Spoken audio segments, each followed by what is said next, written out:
Amém. Vamos então dar início a este novo mês, a esta nova série. Estamos no mês de agosto. Julho foi o mês da juventude, foi uma bênção. Influencer. Nós aprendemos muito sobre influência e sobre a nossa essência, a nossa identidade em Deus, aquilo que Ele separou e preparou para nós como seus filhos, como seus servos, como discípulos desse mestre maravilhoso que é Jesus. Então, terminando o mês de julho, nós já oramos, já agradecemos, fiz uma pastoral especial em agradecimento à juventude, parabenizando e louvando a Deus pela vida deles. E agora começaremos uma nova série de mensagens. Para lembrar vocês, nós estamos no ano do cuidado. Este ano o Senhor tem falado de muitas maneiras, mas separou para nós falar também e principalmente sobre o cuidado de Deus em nossas vidas e o nosso cuidado uns com os outros. E nada mais apropriado num ano onde estamos vivendo essa dificuldade, essa adversidade, esse isolamento, esse distanciamento. Nada mais, obrigado Joel, nada mais apropriado falarmos do cuidado. Então, este mês de agosto, nós faremos um passeio nas Escrituras. Vamos dar uma viajada, um panorama na Bíblia. E o tema do mês é o cuidado de Deus na vida dos seus servos.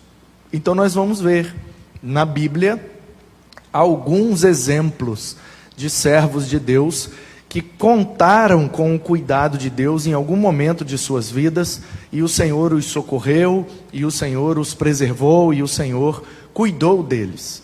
Então, hoje, para abrir a série, eu vou justificar esse tema em um versículo da primeira carta de Pedro.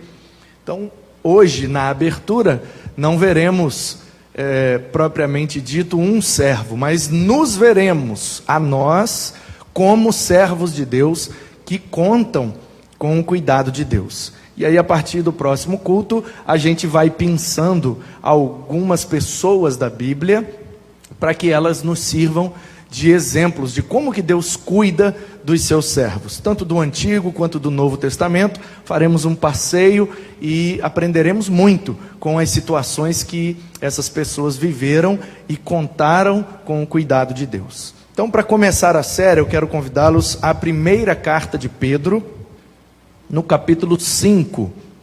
Primeira de Pedro, capítulo 5. A partir do primeiro versículo. Só para contextualizar e explicar por que é que Pedro escreveu isso para a igreja. Lembrando que ele escreve por volta do ano 60 depois de Cristo, na época em que Nero era o imperador de Roma. É bem possível, não temos essa convicção, mas temos bons argumentos que nos orientam para que essa data seja o contexto dessa carta. Então, vou ler só o primeiro versículo, primeiro e segundo versículo do início da carta. Depois eu vou pular para o capítulo 5, você pode manter aberto aí, 1 de Pedro, capítulo 5.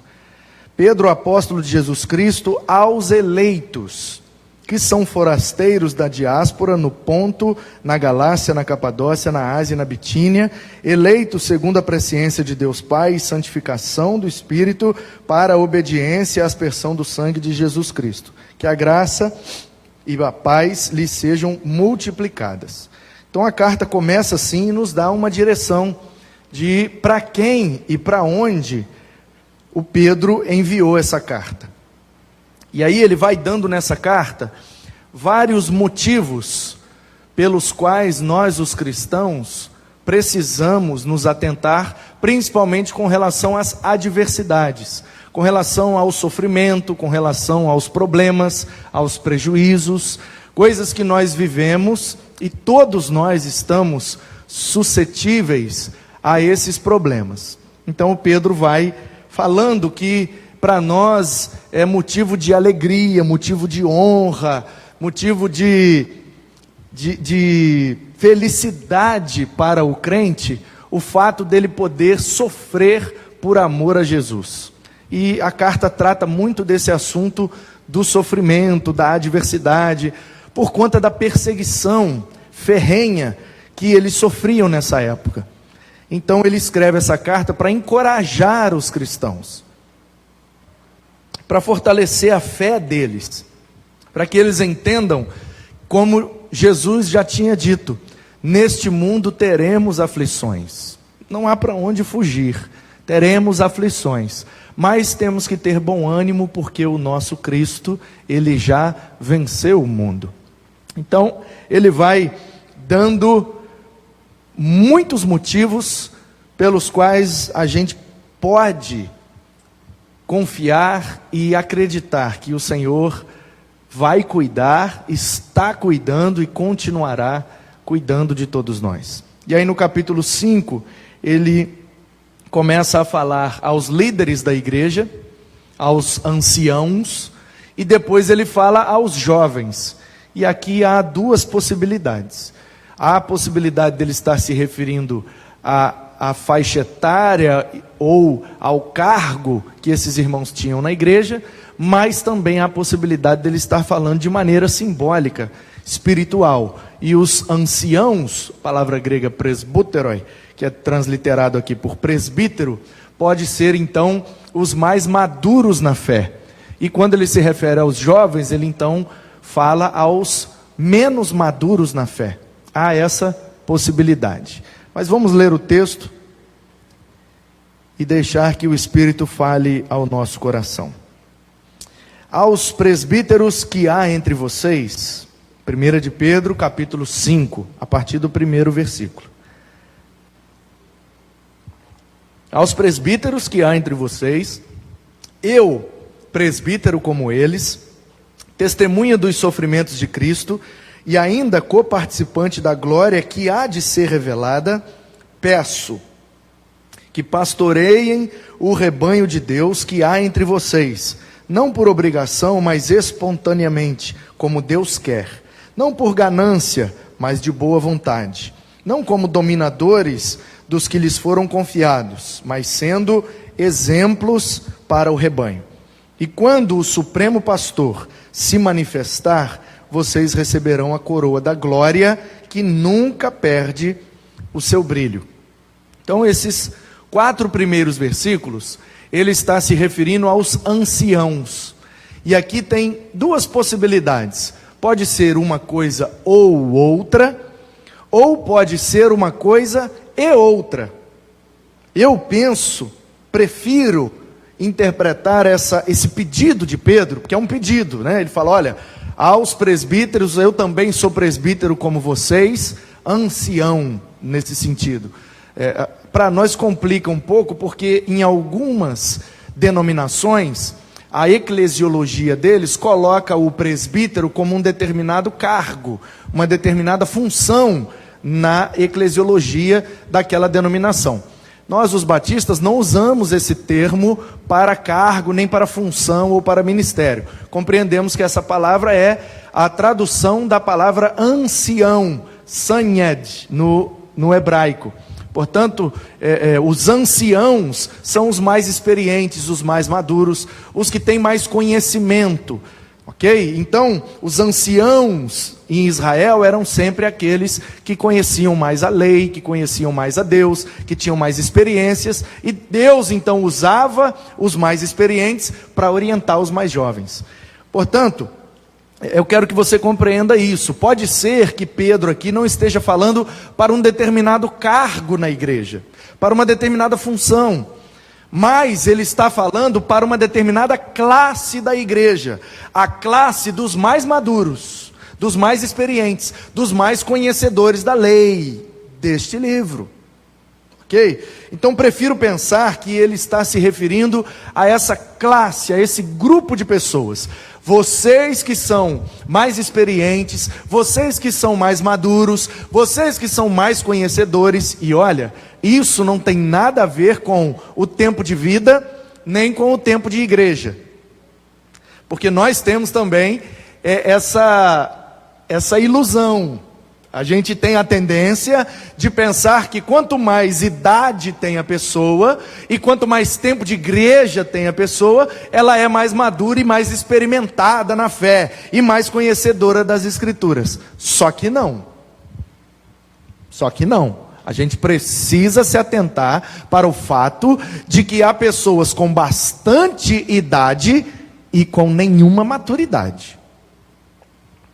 Ao passo que também há pessoas com muito tempo de igreja, mas com pouquíssima experiência com Deus e com a sua palavra. Ok? Então precisamos tirar da nossa mente essa coisa de tempo de vida e tempo de igreja. Não tem nada a ver com tempo de vida nem tempo de igreja. Tem a ver com maturidade, tem a ver com experiência, tem a ver com vivência. Porque tem gente que está na igreja há 40 anos, mas é um mero frequentador de culto. Não viveu experiências profundas com Deus. Não conhece profundamente a palavra de Deus.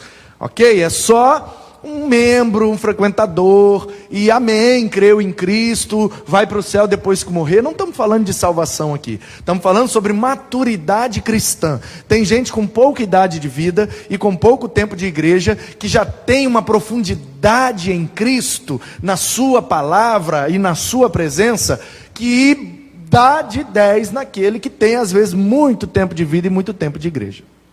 Portanto, eu prefiro interpretar aqui que Pedro, nessa primeira parte, ele está fazendo um pedido aos mais maduros, aos mais experimentados, aos mais conhecedores da pessoa de Deus e da palavra de Deus. Qual é o pedido que ele faz? Apacentem, pastoreiem, cuidem das pessoas, cuidem. Vocês que sabem mais, ensina quem sabe menos. Vocês que têm mais experiências, promovam mais experiências na vida daqueles que têm menos experiências. Vocês que têm mais maturidade, sejam um suporte para os que têm menos maturidade. Me parece que essa é a essência da orientação de Pedro. Mas se você prefere tomar essa orientação para um determinado cargo, não, ele está falando aos presbíteros, então aquela denominação que tem aquele cargo chamado presbítero, essa palavra é para ele. Serve também.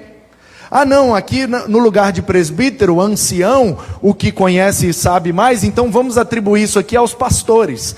Se na nossa eclesiologia não tem a figura do presbítero, então vamos falar aos pastores. Essa palavra é direcionada aos pastores. Eles têm que apacentar, têm que cuidar, têm que ensinar. Amém? Serve também. Uma coisa não exclui a outra. Eu não penso que é uma coisa ou outra. Eu penso que é uma coisa e outra. É uma palavra aos mais velhos, aos mais experimentados, mais maduros e mais conhecedores da palavra. E é também uma palavra àqueles que têm uma determinada função ou um determinado cargo na igreja, que têm essas responsabilidades. É claro que eu, como pastor, quando eu leio isso daqui, eu falo, o Pedro está pedindo para mim isso aqui.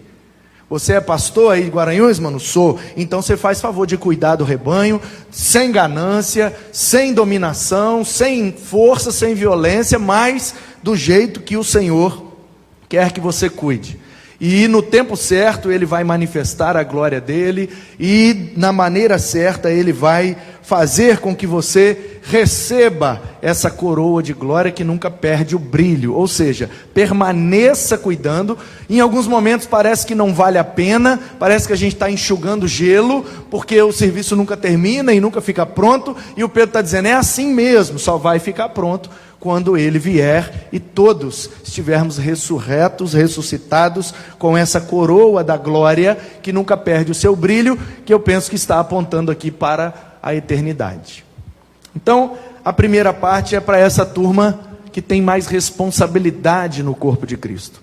E aí, a partir do versículo 5, é para a turma que tem menos responsabilidade, ou que tem menos idade de vida, ou que têm menos tempo e menos maturidade, menos experiência com Deus. Então ele se refere aos jovens. Agora, da mesma forma que João escreve a sua carta e fala: filhinhos, eu vos escrevo por causa disso, pais, eu vos escrevo por causa daquilo, jovens, eu vos escrevo porque vocês são fortes, venceram o maligno. A mesma forma que João, quando escreve à igreja, ele menciona os termos filhinhos, pais e jovens, e há a possibilidade de que filhinhos sejam novos convertidos, pais sejam aqueles que vão cuidar dos filhos, e jovens aqueles que estão amadurecendo na fé. Da mesma forma, os anciãos e os jovens aqui pode ser o que tem mais ou o que tem menos experiência com Deus, menos maturidade cristã. Mas o fato é que a palavra jovens aparece aí. Talvez você já ouviu várias vezes, eu tenho certeza que você já ouviu várias vezes o versículo 7, para você lançar sobre Deus toda a sua ansiedade, porque Ele tem cuidado de você. Você já ouviu isso várias vezes, mas o que talvez você ainda não ouviu, talvez, é que essa é uma palavra direcionada aos jovens. Já havia percebido isso? No capítulo 5, do versículo 1 ao 4, é direcionado aos presbíteros. Pode ser uma função, mas também pode ser uma classe da igreja, os mais maduros. E aqui ele se refere aos jovens. Pode ser jovens com pouca idade de vida, ou pode ser jovens com pouca experiência e maturidade com Deus e em Deus. Ok? É isso que eu quero que você perceba. Que aqui ele está falando a duas classes de pessoas diferentes. Se você quiser interpretar como literal, ok, tranquilo. Se você quiser interpretar como simbólico, dando aqui uma pegada espiritual da coisa, é uma possibilidade também. Mas o que é um fato é que, a partir do versículo 5, tudo que ele fala é voltado para os jovens. Quer ele esteja usando o nome jovens de forma literal, aqueles que têm pouco tempo de vida, ou ele esteja usando de forma espiritual, aqueles que têm pouca maturidade na caminhada cristã. Seja uma coisa ou outra, ele está se referindo aos jovens. Por que é que eu estou fazendo questão de frisar isso? Exatamente porque o versículo que embasa esta nova série, que começa hoje, faz parte desse contexto. Pedro, por volta do ano 60, com Nero, imperador de Roma, causando extrema perseguição contra os cristãos, e é bem provável, pelo texto da carta aqui no seu final, ele se refere à Babilônia, pode ser uma metáfora à cidade de Roma. Então é bem provável que Pedro aqui já estava no final de sua vida, no final de seu ministério, em Roma, orientando a igreja que estava sendo perseguida, para que ela tivesse esperança e compreendesse o sofrimento na vida, a fim de que eles guardassem a sua fé para herdar a vida eterna, não retrocedendo, mas avançando, ainda que para enfrentar grande perseguição e grandes adversidades. Então esse é o contexto da carta. No meio dessa carta tem um pedido aos anciãos e tem uma orientação aos jovens. No meio dessa orientação aos jovens está a frase na qual nós baseamos essa série. Então a gente precisa compreender essa frase, compreender de forma completa e plena, no meio do contexto da carta, o contexto da perícope em que nós estamos lendo, para que a série tome o rumo de acordo com a interpretação mais correta da palavra. Então olha só o que diz. A partir do versículo 5, peço igualmente aos jovens que estejam sujeitos aos que são mais velhos, que todos se revistam de humildade no trato de uns com os outros, porque, aí ele cita aqui um provérbio, né? 3:34, se eu não me engano, Deus resiste aos soberbos, mas dá graça aos humildes. Se eu não me engano é Provérbios 3:34. Ele faz menção desse provérbio para dizer para os jovens: olha, vocês precisam ser humildes, vocês precisam se tratar bem uns aos outros.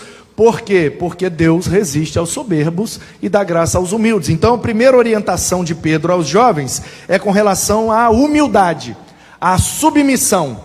Submetam-se, sujeitem-se aos mais velhos. E aí esse mais velho aqui, como eu já disse, pode ser os mais velhos de idade, mas também pode ser os mais velhos no sentido de maturidade. Você que tem pouca maturidade na caminhada cristã, você que tem pouca experiência com Deus, você que tem pouco conhecimento da palavra, sujeite-se àqueles que têm mais experiências, mais conhecimento e mais profundidade que você. Essa é a orientação para a direção da humildade e da submissão. E isso é óbvio, isso é lógico, só que nem sempre é muito fácil de colocar em prática. Aquele que sabe menos, se sujeitar àquele que sabe mais. Aquele que tem menos experiência, se submeter àquele que tem mais experiência. Aquele que tem menos tempo de caminhada, se submeter e se sujeitar ao que tem mais tempo de caminhada. É o famoso respeite os mais velhos. Isso é educação básica, né? Mas o Pedro precisa relembrar isso àqueles irmãos. E precisa relembrar nós hoje. Por quê? Porque há uma grande tendência da juventude, e aqui eu não me refiro juventude no sentido de idade, mas no sentido de maturidade. Tem gente que tem pouco tempo de caminhada, pouco conhecimento da Escritura, pouca experiência com Deus, mas não quer se sujeitar àqueles que têm mais. E Pedro está dizendo, olha, se não acontecer essa submissão, se não acontecer essa humildade, se os que sabem menos não se submeterem a aprender com quem sabe mais, então a igreja vai ficar desequilibrada, a coisa não vai funcionar. Então ele relembra isso, e aí ele explica, e dá um argumento, porque os jovens, o menos maduro, pode perguntar, mas por que eu tenho que me submeter a quem sabe mais? Por que eu tenho que me sujeitar a quem tem mais experiência que eu? Aí ele fala, bom, porque vocês precisam se humilhar debaixo da poderosa mão de Deus, para que Ele, ou seja, o Senhor, em tempo oportuno, os exalte. Humilhem-se debaixo da poderosa mão de Deus, para que Ele, ao seu tempo, vos exalte.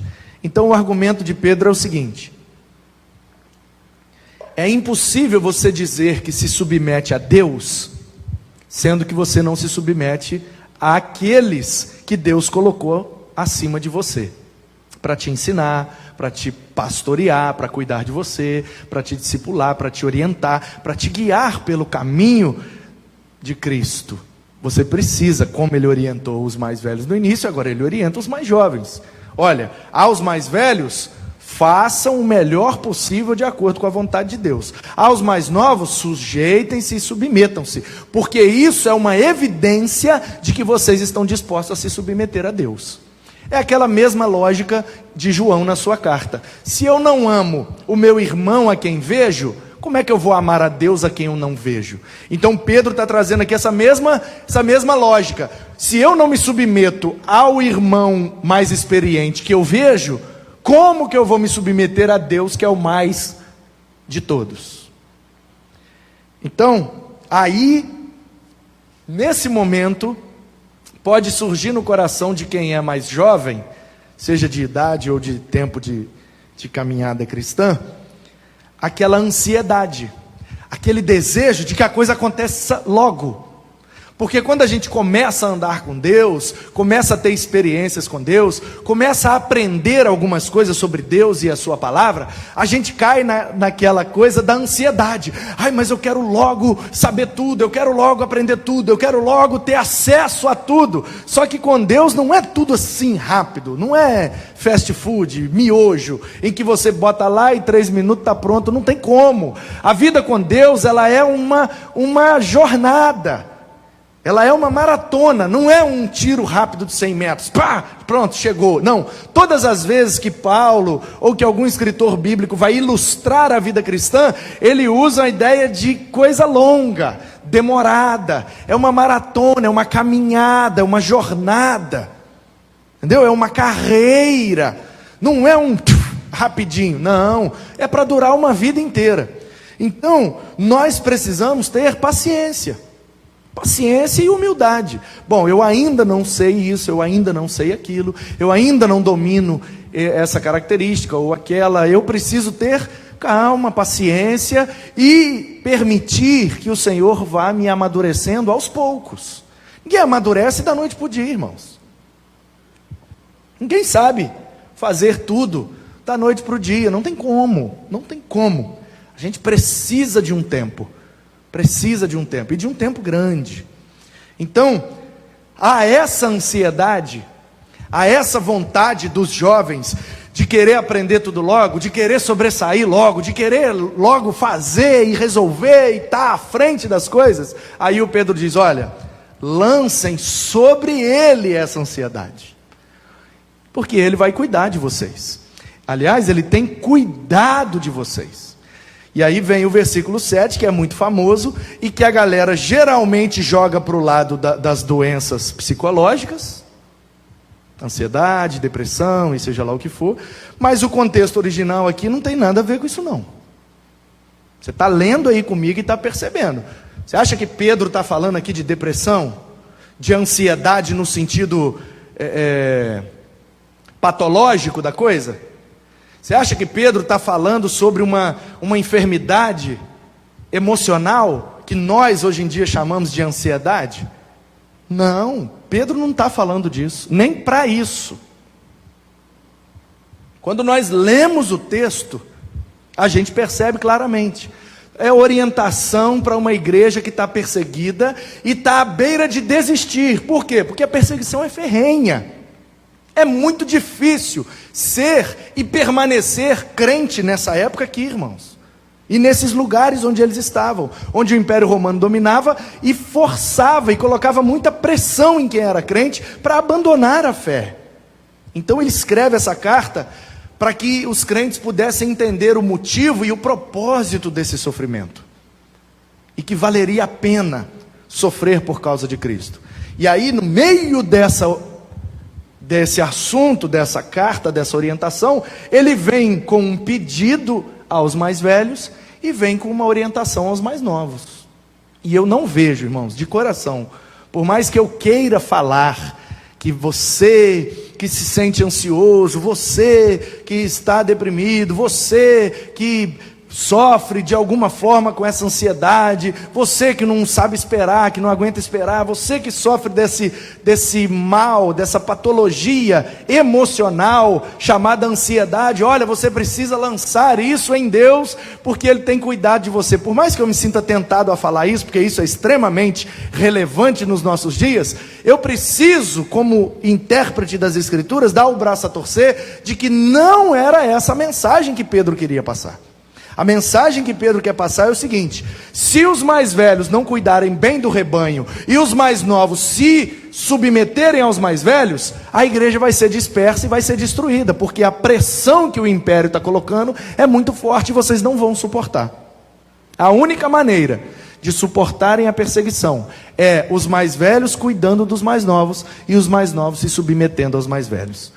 E essa ansiedade que os mais novos têm, de que a coisa aconteça logo, de que a coisa seja logo definida, então que Jesus volte logo, para a gente logo ter a vitória sobre o império. Então que, sabe, essa ansiedade é nesse sentido. É nesse sentido. Quanto tempo vai demorar para Jesus voltar? Quanto tempo vai demorar essa perseguição? Quanto tempo vai demorar? Isso causa uma ansiedade. Então é nessa linha que a gente precisa interpretar essa orientação de Pedro.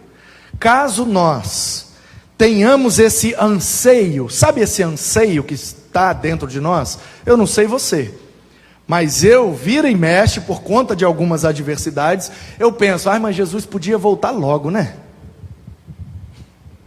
Mas Jesus podia logo dar um jeito nesse negócio, né? Mas esse troço que está emperrado aqui na minha vida, à minha volta, naquilo que eu estou envolvido, esse negócio que está travado, mas Jesus podia dar logo um basta, né? É esse tipo de ansiedade que Pedro se refere, ok? Não é essa ansiedade no sentido patológico, emocional, é no sentido missional, é no sentido espiritual, é no sentido de que o propósito de Deus se cumpra logo em nossas vidas. Mas eu preciso passar por tudo isso para chegar na maturidade? Não dá para Jesus vir assim, soprar um negócio e eu já ficar maduro de um dia para o outro. Não dá, não dá, não dá. A maturidade pressupõe tempo. Tempo. Tem como. Plantou um negócio hoje, começou a brotar. Aí você joga um fertilizante, você bota bastante adubo e joga muita água, aí você dorme. No outro dia o fruto vai estar maduro, só porque você estimulou demais? Não, não vai estar maduro, vai ter que passar o tempo para amadurecer.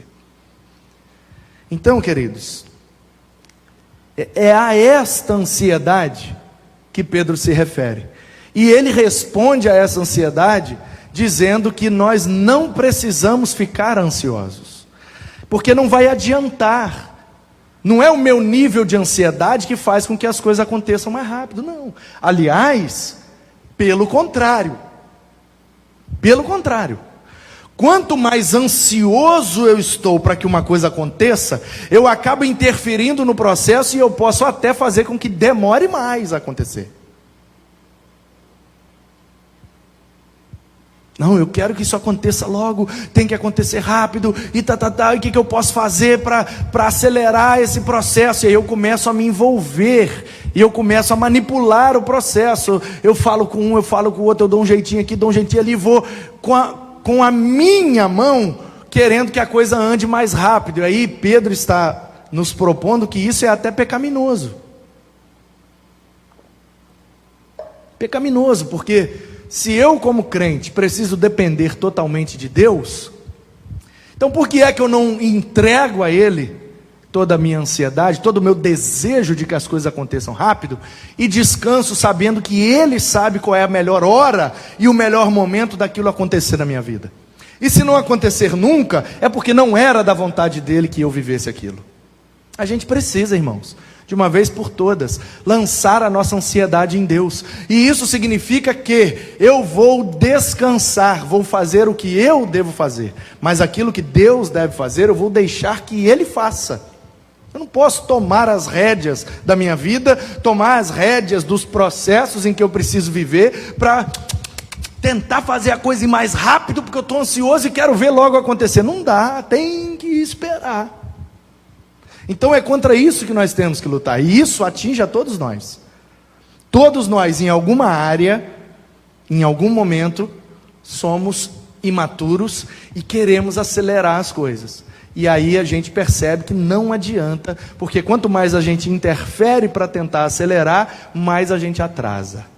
Então o melhor é confiar em Deus, convictos de que Ele está cuidando de nós, e aquilo que Ele separou para nós, vai chegar na nossa vida, no momento em que Deus quer, porque Ele sabe o que é melhor para nós. Precisamos confiar, entregar, lançar tudo, e crer que Ele está cuidando. Ele está cuidando. Então nós precisamos, versículo 8, ser sóbrios e vigilantes. O que ele está dizendo? Olha, sejam sóbrios quer dizer, sai dessa loucura da ansiedade, porque a ansiedade, ela tira a sobriedade da gente. Já viu gente agindo pela ansiedade? Fazendo coisas pela ansiedade? Parece que não estão sóbrias, parece que estão embriagadas. Faz umas doideiras, fala umas doideiras, e, nossa Deus, será que essa pessoa está sóbria? Não sei você, talvez você tenha um nível de maturidade que você consiga hoje em dia, mas se lembre aí do início da sua caminhada. E eu me lembro de muita coisa, até hoje, até agora. Eu ainda sou imaturo em alguns pontos e algumas áreas, que eu ainda tento fazer com que as coisas aconteçam rápido, e não adianta, tem que esperar. E aí a gente comete alguns erros, que quem olha de fora e tem mais maturidade, olha e fala, puxa vida, perdeu a sobriedade. Não está com a cabeça no lugar não, está com algum problema. Para fazer isso, para falar aquilo, acontece, irmãos, com a gente. Toda vez que a gente quer fazer com a nossa força e não descansa permitindo que Deus faça com a força dele. A gente precisa ser sóbrio e vigilante, tem que vigiar demais, porque o inimigo de vocês, o diabo, anda em derredor, como leão que ruge, procurando alguém para devorar. Resistam-lhe, firmes na fé, certos de que os irmãos de vocês, espalhados pelo mundo, estão passando por sofrimentos iguais aos de vocês. Aí o argumento de Pedro aqui agora é o seguinte: não é porque você está sofrendo que o seu sofrimento é pior. Espalhados pelo mundo, tem muita gente que sofre tanto quanto, ou às vezes, pior do que nós. Entendeu? Ué. A gente é que não sabe. Então a gente precisa aceitar, com paciência e com maturidade, o tempo das coisas, para que a gente não permita que a ansiedade tome conta do nosso coração. Mas aqui eu preciso, no versículo 8, chamar a sua atenção para 2 detalhes. Primeiro, é que o diabo anda em derredor. A Bíblia diz que ao nosso redor está o anjo do Senhor, tá? No singular. Não são anjos não, lê direitinho lá, tá? Ao redor dos que temem a Deus está o anjo do Senhor, ao redor. Ao derredor quer dizer, depois do redor, ok? Então ao redor está o anjo, ao derredor está o diabo, ao derredor. E aí o texto diz que ele está rugindo, como leão. Como é um advérbio de comparação, é como, não é o leão. Percebe? Por quê? Porque só existe um que é o leão da tribo de Judá. É o nosso Senhor e Salvador Jesus Cristo. O leão na Bíblia é Jesus, irmão. Então o Pedro está dizendo assim, ó, é como se fosse um leão. Por causa do rugido, esse desejo de atacar, o rugido, denuncia o ataque. O desejo de atacar do diabo está sempre perto de nós, mas não tem acesso a nós. Por quê? Porque ao nosso redor está o anjo do Senhor. O diabo está ao derredor, ele está rugindo como o leão, mas ele não é o leão, porque o leão da tribo de Judá, o verdadeiro leão, é o Senhor Jesus, que tem cuidado de nós. Então, embora eu saiba que o diabo está ao derredor, rugindo, rosnando, babando, querendo me atacar, ele só tem acesso a mim caso aquele que me protege permita. Caso aquele que cuida de mim dê espaço para ele atuar. Caso contrário, ele não consegue tocar em mim. Então, caso ele toque, será fruto da vontade daquele que me guarda. Assim como ele permitiu fazer com Jó, pode permitir fazer comigo. Mas no final das contas, tudo será para o meu bem, como disse Jó. Antes eu te ouvia só de ouvir falar. Antes eu te conhecia só de ouvir falar. Mas agora os meus olhos te veem. Então o diabo achou que estaria prejudicando Jó. Mas no final das contas, ele ajudou Jó a se aproximar mais de Deus. A amadurecer a sua fé em Deus. Então nós precisamos crer que o Senhor cuida de nós, e Ele coloca o seu anjo ao nosso redor para nos proteger.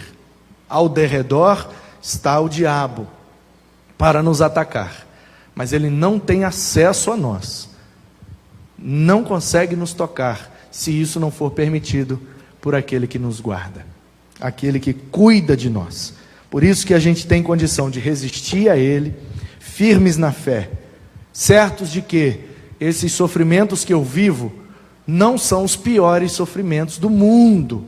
Tem muita gente pior do que eu.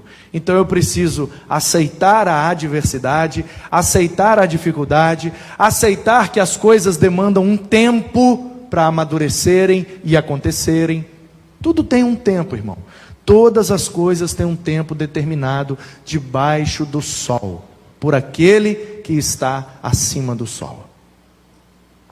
Confie em Deus, acredite em Deus, lance sobre Ele a sua ansiedade, nesse sentido, de que você quer que as coisas de Deus aconteçam mais rápido na sua vida. Não, respeite o tempo, demora muito tempo para Deus fazer algo de repente. Então não adianta a gente tentar ajudar, não adianta a gente tentar acelerar, não adianta. Demora muito tempo para Deus fazer algo de repente. E de repente o tempo passa e a gente está descansado, confiando nele, porque a nossa ansiedade foi lançada toda sobre ele e ele continua cuidando de nós. E de repente acontece. E é muito melhor quando acontece de repente e a gente sabe que é Deus que está promovendo aquilo, do que saber que nós é quem manipulamos para acelerar o processo. Então, o Deus de toda graça, que em Cristo nos chamou à sua eterna glória, depois de termos sofrido por um pouco, Ele mesmo irá aperfeiçoar, firmar, fortificar e fundamentar a todos nós. A Ele seja o domínio para sempre. Amém. É isso que Pedro estava dizendo para aquele povo, por volta do ano 60. Os mais velhos, cuidem dos mais novos. Os mais novos, se submetam e não fiquem ansiosos. No tempo certo, Deus os alcançará com a sua vontade e o seu propósito. Fiquem firmes na fé. Saibam que ao derredor está o diabo, mas ao redor está o anjo. E nada vai alcançar a sua vida se não for da permissão daquele que cuida de você. Fiquem firmes, porque o que o Senhor preparou e separou vai alcançar vocês no tempo certo. A Ele seja o domínio. Não tente dominar a sua vida. Não tente controlar os eventos da sua vida. Não tente manipular.